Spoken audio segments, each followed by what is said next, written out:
एक बार की बात है, एक जहाज समुद्र में तूफान में फंस गया। जहाज नष्ट हो गया और एक आदमी को छोड़कर उसमें सवार सभी यात्री समुद्र में डूब गए। ईश्वर की कृपा से वह किसी तरह बच गया और समुद्र के किनारे आ गया। कुछ देर बाद जब उसे होश आया तो उसकी आंखें खुली। उसने खुद को एक सुनसान टापू पर पाया। जैसे ही वह आदमी उठा, उसने भगवान से प्रार्थना करना शुरू कर दिया और कहा, हे भगवान, कृपया मेरी मदद करें, कृपया मुझे कुछ मदद भेजें। दिन बीत गए लेकिन उसके लिए कोई मदद नहीं आई। उसने अपनी रात समुद्र तट पर सोकर बिताई। अगले दिन जब वह उठा तो उसने फिर से भगवान से प्रार्थना की, लेकिन फिर भी कोई मदद नहीं मिली। कुछ दिन ऐसे ही बीत गए। उसने इसे अपनी किस्मत मानकर उस सुनसान टापू पर जीना शुरू कर दिया। आदमी ने कुछ लकड़ी और घास इकट्ठा करी और अपने लिए एक झोपड़ी बनाई। उसने टूटे हुए जहाज से सामान इकट्ठा किया और झोपड़ी में रख दिया। वह झोपड़ी में रहकर द्वीप पर नारियल और मछली खाकर जीवित रहने लगा। वह अपने दिन बिताता रहा। एक दिन उसने आग जलाई और खाना बनाने लगा। जब वह लौटा तो उसने देखा कि उसकी झोपड़ी में आग लग गई। वह अपने एकमात्र आश्रय के नष्ट होने से बहुत दुखी हुआ। गुस्से में आकर अपना सर आसमान की तरफ उठाया और भगवान को कोसने लगा और बोला, हे भगवान, मैंने तुझसे कहा था कि मेरी कुछ मदद करो, लेकिन तुमने मेरी बात नहीं सुनी। मैंने यहां रहने के लिए एक झोपड़ी बनाई और तूने उसे भी जला दिया।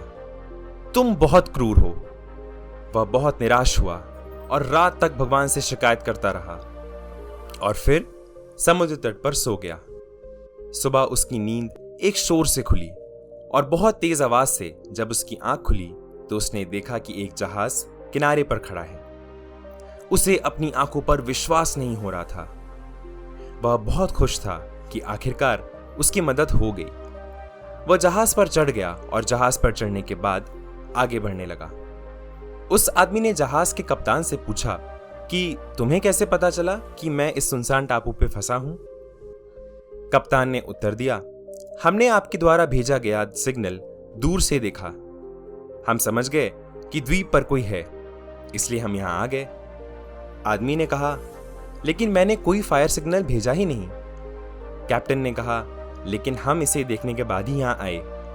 तभी आदमी को अपनी जलती हुई झोपड़ी की याद आई और वो समझ गया कि कप्तान जिसे आग के संकेत के बारे में बात कर रहा था वो उसकी जलती हुई झोपड़ी थी।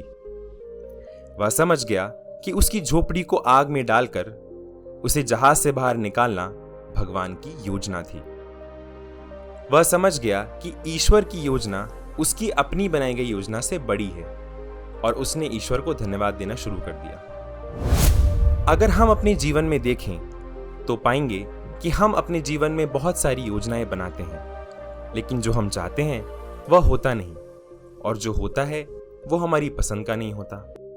हम हमेशा मुसीबत आने पर अपने सीमित दिमाग से अपने जीवन में होने वाली घटनाओं को समझने की कोशिश करते हैं। हमारे साथ ऐसा होता है कि हमारा विश्वास डगमगाने लगता है, उम्मीदें खत्म होने लगती हैं, हम भगवान से शिकायत करने लगते हैं, जबकि ऐसे समय में मुसीबत से बाहर निकलने की कोशिश करनी चाहिए। भगवान का एक उद्देश्य है और हम में से प्रत्येक के लिए एक योजना।